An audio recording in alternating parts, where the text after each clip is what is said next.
Hello বন্ধুরা, আজকে তোমাদের সাথে শেয়ার করতে চলেছি বাড়িতে বানানো চিকেন মোমোর রেসিপি। তো চিকেন মোমো বানানোর জন্য প্রথমেই একটা পাত্রের মধ্যে নিয়ে নিয়েছি ছোট্ট ছোট্ট করে কুচি করা পেঁয়াজ, আর তারপরে নিয়ে নিয়েছি মাংসের কিমা। মাংসের কিমাটা কিন্তু তোমরা দোকান থেকেও করিয়ে আনতে পারো। আমি অবশ্য বাড়িতেই একদম ছোট্ট ছোট্ট মিহি করে কিমা করে নিয়েছিলাম। তারপরে দিয়ে দিয়েছি ছোট্ট ছোট্ট করে রসুন কুচি, আদা কুচি,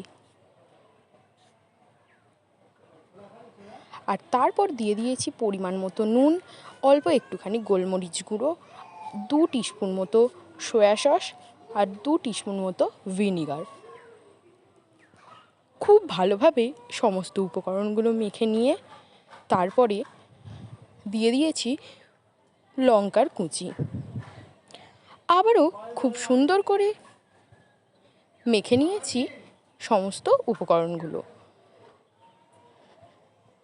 আর অন্যদিকে মা মোমোর জন্য ময়দার একটা ডো তৈরি করে সেটা চাপা দিয়ে কিছুক্ষণের জন্য রেখে দিয়েছে।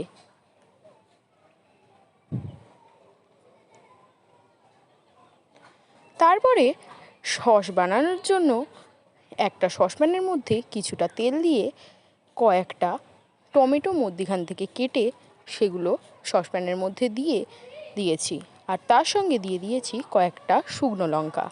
তোমরা যেরকম পরিমাণ ঝাল খাবে সেই রকম অনুযায়ী শুকনো লঙ্কাটা ব্যবহার করবে। তারপরে বেশ ভালোভাবে টমেটোগুলো একটু ফ্রাই হয়ে যাওয়ার পর ওটা ঠান্ডা করার জন্য রেখে দিয়েছি। আর মোমোর স্যুপ বানানোর জন্য একটা পাত্রের মধ্যে পরিমাণ মতো জল দিয়ে গ্যাসের আঁচটা হাই ফ্লেমে রেখে তার মধ্যে দিয়ে দিয়েছি বোনযুক্ত কিছু মাংসের পিস, আর তার মধ্যে দিয়ে দিয়েছি নুন, আর দিয়ে দিয়েছি পেঁয়াজ কুচি, আদা রসুন কুচি আর লঙ্কা কুচি, আর দিয়ে দিয়েছি সামান্য একটুখানি গোলমরিচের গুঁড়ো দিয়ে চাপা দিয়ে ওটা ফোটার জন্য রেখে ঠান্ডা হয়ে যাওয়া টমেটো আর শুকনো লঙ্কা মিক্সির মধ্যে দিয়ে একটা পেস্ট বানিয়ে নিয়েছি। আর ময়দাটাও আধ ঘন্টা রাখার পরে ছোট ছোট করে লেচি কেটে নিয়েছি।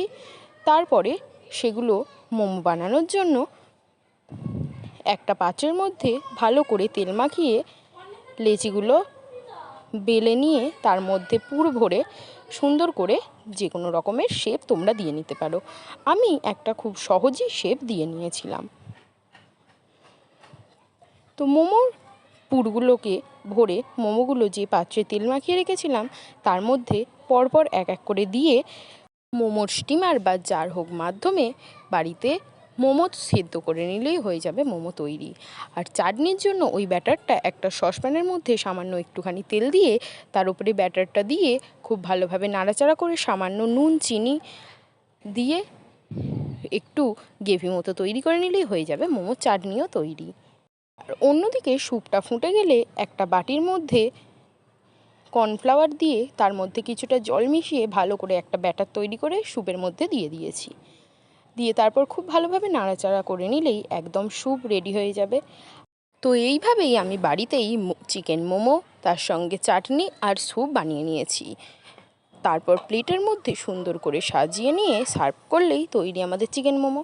খেতে হয়েছিল অসাধারণ। আর আপনাদের যদি এরকম ভিডিও ভালো লেগে থাকে অবশ্যই আমার চ্যানেলটা সাবস্ক্রাইব করে দেবেন, আর ডেসক্রিপশন অন খাওয়া দাওয়া আইস করো।